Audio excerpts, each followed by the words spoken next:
ಧಾರವಾಡ ಅವಳಿ ನಗರಗಳ ಕಮಿಷನರೇಟ್ ವ್ಯಾಪ್ತಿಯಲ್ಲಿ ಈ ರೌಡಿ ಆಸಾಮಿಗಳ ಚಟುವಟಿಕೆಯನ್ನ ಮತ್ತೆ ಯಾರು ಸಾರ್ವಜನಿಕ ಸ್ಥಳಗಳಲ್ಲಿ ಸಾರ್ವಜನಿಕರಿಗೆ ತೊಂದರೆ ಮಾಡೋ ರೀತಿಯಲ್ಲಿ ನಡ್ಕೋತಾರೆ ಅವ್ರ ವಿರುದ್ಧ ಒಂದು ನಿರಂತರವಾದ ಕ್ರಮ ತಗೋತಾ ಬಂದಿದ್ದೇವೆ.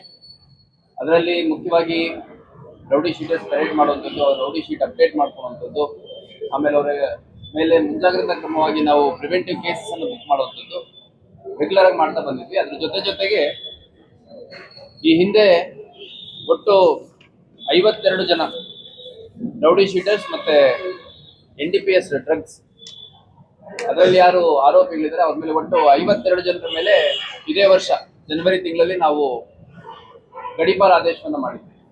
ಅದರ ಮುಂದುವರೆದ ಭಾಗವಾಗಿ ಈಗ ಒಟ್ಟು 31 ಜನರ ಮೇಲೆ ನಾವು ಗಡೀಪಾರ್ ಆದೇಶ ಮಾಡಿ ಅವ್ರನ್ನ ಬೇರೆ ಬೇರೆ ಜಿಲ್ಲೆಗಳಿಗೆ ಬಿಟ್ಟುಕೊಳ್ಳುವಂತ ಕೆಲಸ ಮಾಡಿದ್ದಾರೆ ನಮ್ಮ ಅಧಿಕಾರಿ ಮತ್ತು ಸಿಬ್ಬಂದಿಗಳು. ಮುಖ್ಯವಾಗಿ ಈ 31 ಜನರನ್ನ ನಾವು ಯಾದಗಿರಿ, ಗುಲ್ಬರ್ಗ, ಬೀದರ್, ಚಾಮರಾಜನಗರ, ದಕ್ಷಿಣ ಕನ್ನಡ ಈ 5 ಜಿಲ್ಲೆಗಳಿಗೆ ಗಡೀಪಾರ್ ಮಾಡಿರುವಂಥದ್ದು. ಅದು ಆ ಜಿಲ್ಲೆಗಳ ಒಂದು ನಿರ್ದಿಷ್ಟ ಪೊಲೀಸ್ ಠಾಣಾ ವ್ಯಾಪ್ತಿಯಲ್ಲಿ ಅವ್ರು ಇರಬೇಕು ಅಂತ ಹೇಳಿ ಅವರಿಗೆ ಗಡೀಪಾರ್ ಆದೇಶ ಮಾಡಿ ಅಲ್ಲಿನ ಸ್ಥಳೀಯ ಪೊಲೀಸ್ ಠಾಣೆಗಳಿಗೆ ಮಾಹಿತಿಯನ್ನು ನೀಡಿ ಬಂದಿದ್ದಾರೆ. ಇದರಲ್ಲಿ ಮುಖ್ಯವಾಗಿ ಯಾರು ಈ 31 ಜನರಲ್ಲಿ ಯಾರು ಕೊಲೆ ಪ್ರಯತ್ನ, ದೊಂಬಿ ಮತ್ತು ಆರ್ಮ್ಸ್ ಆಕ್ಟ್ ಅಂದ್ರೆ ಮಾರಕಾಸ್ತ್ರಗಳನ್ನು ಉಪಯೋಗಿಸಿಕೊಂಡು ಅಪರಾಧಗಳು ಮಾಡ್ತಿದ್ದಂಥವ್ರ ಮೇಲೆ ಪ್ರಮುಖವಾಗಿ 31 ಜನರ ಮೇಲೆ ಮಾಡಲಾಗಿದೆ.